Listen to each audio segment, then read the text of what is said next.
There is an uproar over death of activist and Jesuit priest Stan Swamy, who died on July 5. Congress's Goa unit chief called it custodial killing and announced a protest. Swamy died while in custody for a case under stringent UAPA law. His death came amid his fight for bail, citing health problems. Congress leader Girish Chodankar said, condemned custodial killing of Stan Swamy, example of this repressive government's brutality. Rahul Gandhi wrote on Twitter, heartfelt condolences, Stan Swamy deserved justice and humanness. CPIM leader Sitaram Yechury said, draconian UAPA custody, inhuman treatment, accountability must be fixed for murder in custody. DMK's Dayanidhi Maran said that he will raise issue in parliament to show that dissident voices can't be muted.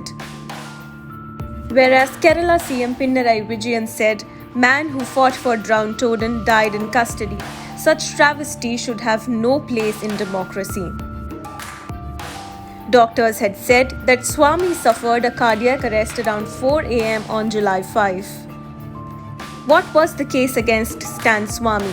He was accused in Elgar Parishad case relating to violence near Pune in 2018. Inflammatory speeches were allegedly given at a conclave near Pune on December 31, 2017. His speeches allegedly led to violence the next day near Koregaon Bhima War Memorial. Swamy was arrested on October 8, 2020 from his Ranchi home by National Investigation Agency or the NIA. Ahead of his arrest, Swamy had released a video alleging a conspiracy. Right now, NIA is interrogating me. They have done 15 hours of interrogation, and still they want me to go to Bombay, which I am saying I will not go to Bombay for reasons that I will explain later. Now, a little background about my being and active and in Jharkhand is in the context of Jharkhand becoming a separate state. And so everybody wanted it as it, but then the issues were there. The issues were especially displacement, land alienation because of mining, factories, townships, dams, and people were not taken into confidence.